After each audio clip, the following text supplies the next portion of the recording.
splitting up together as a comedy, and when the show opens, we find out that the two lead characters are getting a divorce. But they're going to do something called bird nesting. And what that is when the children stay in the main house and the parents alternate week to week, coming and going, taking care of them. So it's a sort of modern take on divorce and co-parenting. Lena gets in her own way a lot. So she's very type A. She's very micromanaging, very controlling of her environment, of the schedules, of the things that Martin should and shouldn't be doing. And this is one of the big things that has driven a wedge between them as far as Martin is concerned. And Lena's her own worst enemy because she would rather be right than happy. So if they're in an argument, she will not let it go. She cannot agree to disagree. She has to be right. She'll stay up all night Googling all the statistics for why her position is correct, which is very grating and very emasculating for Martin. This couple is very good at parenting their kids. They're just not very good at giving one another what they need in terms of romance or listening or sometimes kindness. You know, they're stuck in a rut with one another. And it's interesting because it's almost like the divorce brings them closer together. They become a better couple because of the divorce than they were before. Oliver Hudson is amazing. And I know that there's a lot of people who never ever want to see me in a relationship with anyone other than John Krasinski, but I'm here to challenge that because Oliver Hudson is so charming and funny and warm, and he's got this great, real, laid-back quality to him. I can't explain it, but it was very easy to lock into a rapport with Oliver. He makes me laugh, and I'm very much like Lena in the sense that I love a good Excel spreadsheet. I make lots of to-do lists. I'm a planner. I have goals that I'm trying to achieve. I get very uptight when things feel inefficient. So I can draw on a lot of that for my character. And Oliver is a lot like Martin. He just goes with the flow. He's whatever. He likes to surf. He's hanging out. You know, time goes by and he doesn't even notice, you know, whereas I can tell you exactly what time it is and everything that needs to be done right now. So those aspects of our personality were so well matched to our characters. Oliver's also a great dad in real life. He's got 3 kids, and to see him interacting with the kids on set is so sweet and so adorable.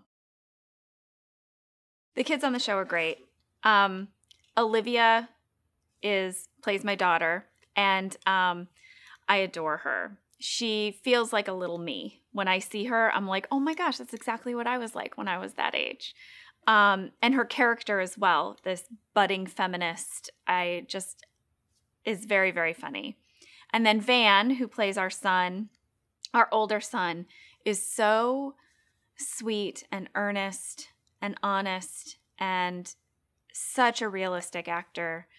And neither one of them feel like kid actors. They just feel like kids. And I think that contributes to a lot of what's great about the show. And then there's little Sander. Now he's our wild card. He is as crazy as his character Milo.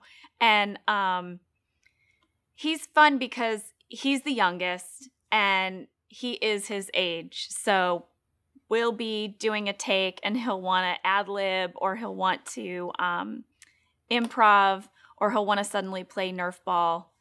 But, you know, that's what you want to do when you're 6. There is a sweetness to the show, and I think that while you can definitely tune in each week just to laugh, but I think that it's going to be tugging at your heartstrings a little bit. It's a little bit more than just a comedy, because we're not afraid to go into some of those dramatic moments. One night changed my life forever. Two hearts, we were thrown together. We're pulling the plug. Do not resuscitate. We had a good run, but we're halting production. Don't cry for me, Argentina. We're shooting Old Yeller right between the eyes. We've been living separate lives for years now. I was just gonna go for a quick run. I was just gonna do the laundry, plunge the upstairs toilet, call a guy about the broken sprinkler, go to work, come home, and make dinner. Cool. What's for dinner? And the kids know, and they're okay. Things really aren't gonna be that different because we're gonna continue living together.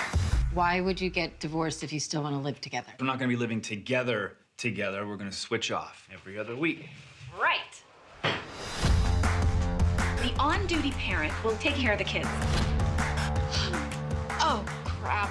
Let's talk about your huevos and why they might be hurting. Mom, You didn't fling them around in some weird way, did you? The off-duty parent would live in the garage. I look forward to my garage weeks. I had an epiphany in the main house. That squirrel is the only man who has seen me naked in 2 years. Just admit it, Lena. It kills you that I don't parent the way you do. I'm literally only shirtless because there's no clean laundry. Shut up, traitor. I can't just focus on the kids anymore. I have my own needs. I need romance and sex in my life, and Martin just doesn't. Excuse me? I'm looking for Martin. Oh, he's just around the bend there. Thanks. What the was that? On a night like this, I'm not saying you have to get back together, but maybe start looking at things from her side. What if I had danced with her at our wedding?